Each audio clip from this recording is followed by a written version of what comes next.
I'm such a great father for buying our daughter a house. You can leave if you disagree. After all, once you've given me the money, I don't need you anymore."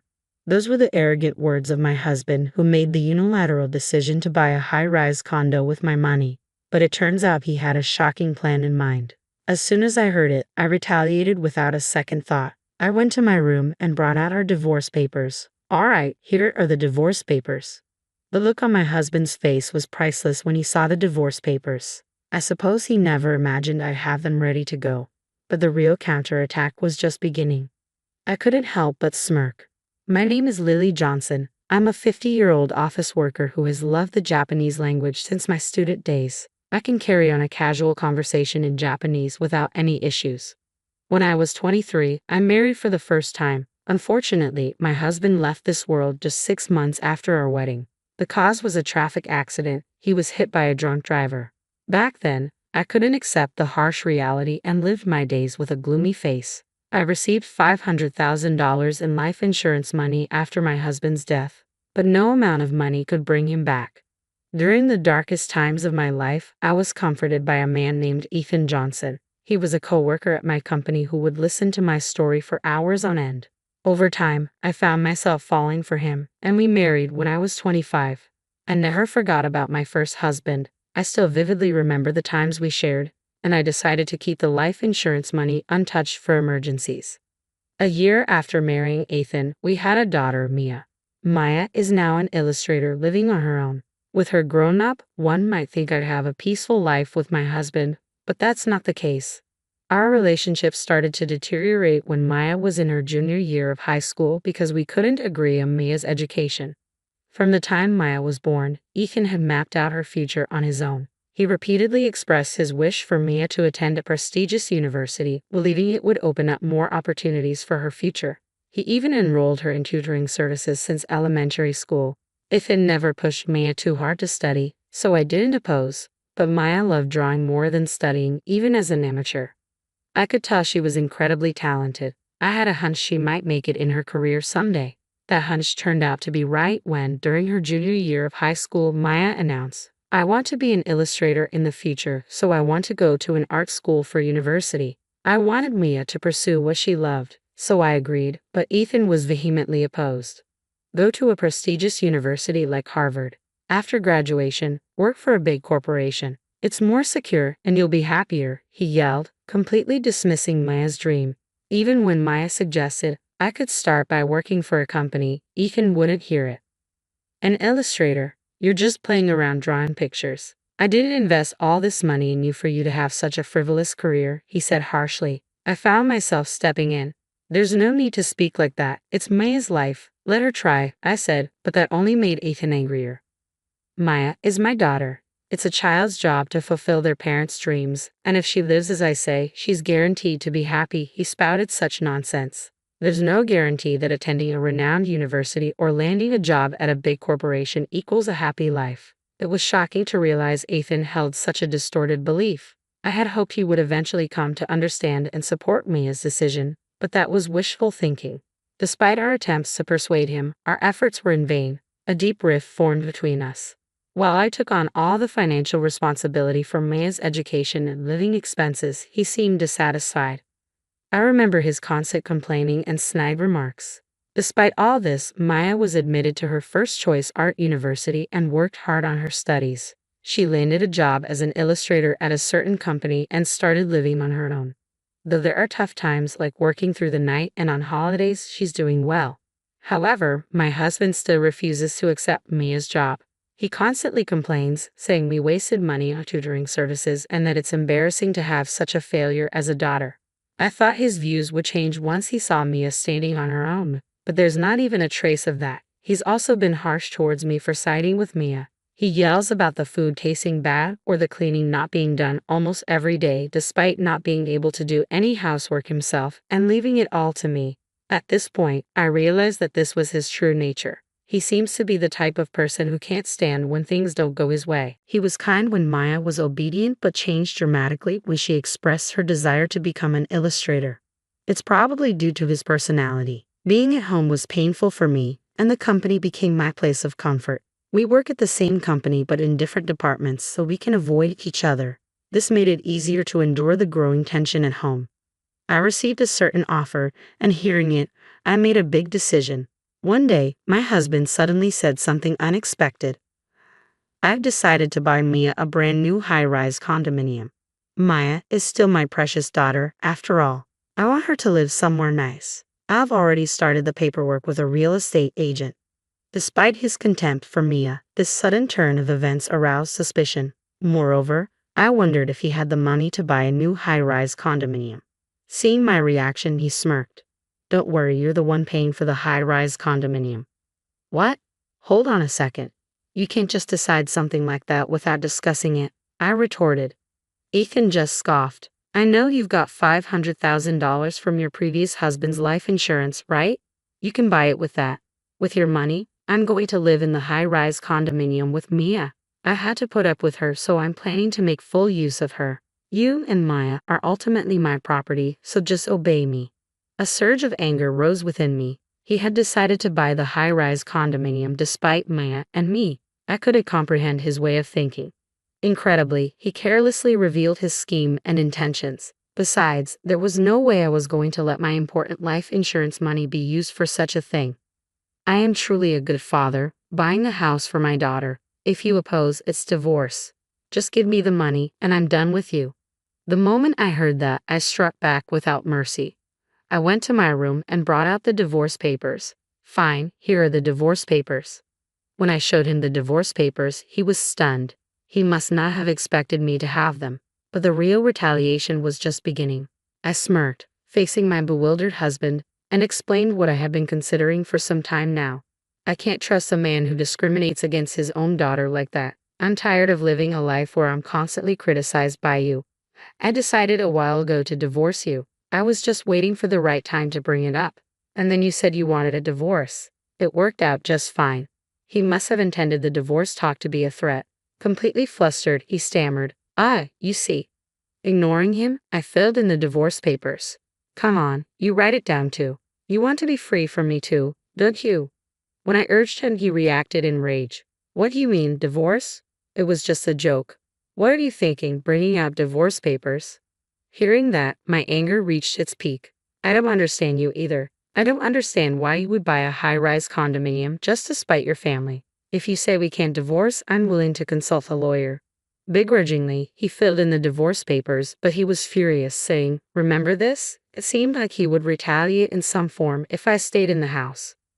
I immediately left the house and submitted the divorce papers to the office. When I reported everything to Mia by phone, she was as angry as I was at my husband's outrageous behavior. That's terrible. You're right to divorce him. You can stay in my condo for a while, she said. I decided to take her up on her offer. That night, Maya and I discussed and planned our retaliation against my husband. About a week later, on a day off, Maya and I visited the house where my husband, or rather ex-husband, lived. Even though I had been living there just a week ago, it felt like someone else's house. When we rang the doorbell, he came out immediately. What do you two want? Did you come to apologize for what happened? My ex-husband asked, looking down on Maya and me with a condescending gaze. I was quite irritated but swallowed my anger and spoke in a slightly weak voice. That's right, I came to apologize because I thought I had done something wrong. I'm sorry, Dad. Maya also made a remorseful face, quite the actress. However, my ex-husband didn't realize it was a performance and seemed genuinely pleased. I see. So you've decided to reflect on your actions. I'm happy. However, he seemed curious about the bags we were carrying. What are you doing with all those bags? We were carrying bags that were filled to the brim in both hands, tied up so you couldn't see inside. I took a stack of $10,000 bills from one of the bags. By the way, this was real money. I thought it was wrong what I did to you, so I decided to give you my late husband's life insurance money. You can live in the high-rise condominium with Mia using this money. There's $500,000. Can you put it in the safe? My ex-husband was entranced by the $10,000 stack of bills. Sure. Please put it in the safe, he said, easily letting Mia and me into the house. Even though it had only been a week since we left, the house was littered with laundry and garbage. Come to think of it, my ex-husband was very bad at tidying up and doing housework. Imagining that he must be having a hard time living alone, I couldn't help but smile. Maya and I stuffed the contents of the bags into the safe. However, we put the $10,000 we showed him back in the bag, not in the safe. Fortunately, he wasn't watching us as he went to the kitchen, saying, "I'll make some tea." When I returned to Maya's condo, I packed my bags and went out again. I was setting out on my own to a new place. "Take care, Mom." Maya saw me off with a smile. "I'll contact you when I settle down.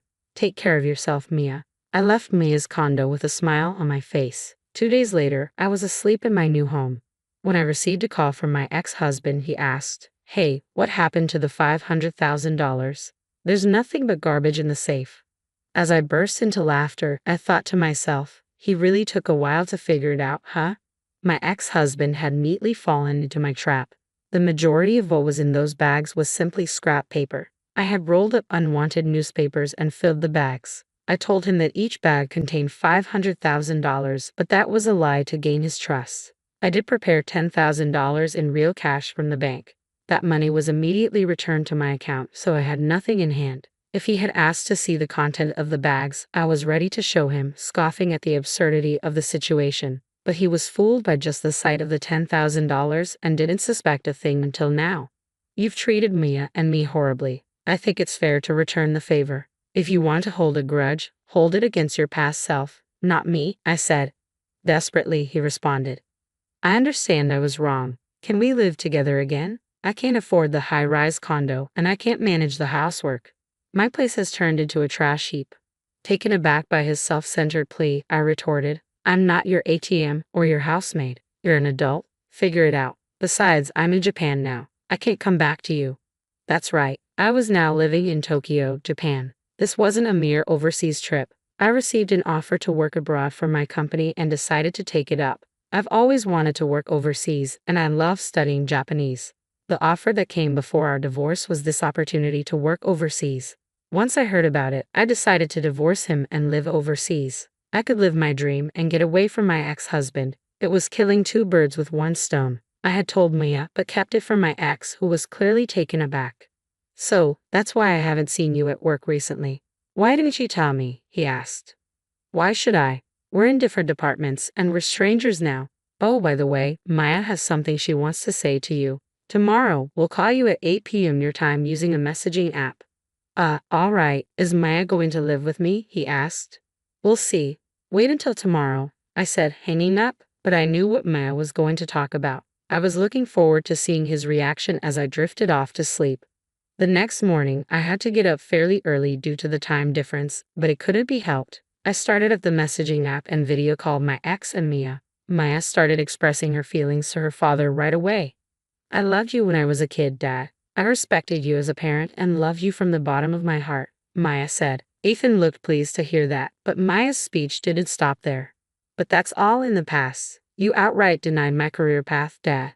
That's when I realized your true nature. You just wanted to control me, and there's no love in that. I hate you now, and I don't want to see you again." "This call is our final contact," Maya declared. Upon hearing that, my ex seemed to be on the verge of tears. "Don't say such things," he pleaded. I had expected him to get angry, but this reaction was surprising. Maybe he assumed Mia would love him no matter what, but Maya's harsh words continued. "This is how I really feel, Dad. You need to reflect on how you hurt Mom all this time. Also, I moved out, so there's no point in going to the apartment where I used to live. Don't use detectives or anything to forcefully find out my new address." That's all I wanted to say. I also told him something I had forgotten to mention earlier. I had explained the circumstances of our divorce to our workplace relatives and your parents. I don't think relying on them will do you any good. Well, goodbye. Once Maya ended the video call, I also ended mine. My ex-husband was pleading, "I'm sorry. It's all my fault. I apologize, so please give me another chance." But I didn't care about that anymore. Later, when Maya and I talked, she said, "I feel so much better now that I've said what I wanted to." I felt relieved after seeing my ex-husband in distress too. Apparently, it became uncomfortable for my ex-husband at his workplace. Though he resigned, he was disowned by relatives and his own parents. He couldn't buy the high-rise condominium and had to cancel. Moreover, he caused a scene at Mia's workplace trying to call her out at the reception desk. He was immediately locked out and banned from the premises. My ex-husband, who kept repeating his selfish behavior, ended up losing everything instead of gaining anything. He seems to have lost all his energy and is now living as a recluse at home. A colleague wanted to ask him something about the handover of work and tried to contact him, but he didn't answer. The colleague went to his house reluctantly, where he found my ex-husband looking lifeless with a thick beard. He looked like a ghost, and a bad smell was coming from the room. According to the colleague, his house is probably in a state of garbage dump. Looking at my ex-husband living such an unfortunate life, I couldn't help but think he got what he deserved. On the other hand, I am enjoying my job overseas. I do hate cultural barriers being surrounded by foreigners, but I overcome them by carefully communicating. I can use my proficiency in Japanese, and I'm really glad I transferred overseas. Maya is working hard as an illustrator, and it seems like she's been given some big projects recently. I have a lot of meaningful work and it's fun, she said over the phone. It's a joy for me as a parent to see my daughter doing what she loves despite all the hurdles. Both Maya and I are starting to shine in our lives.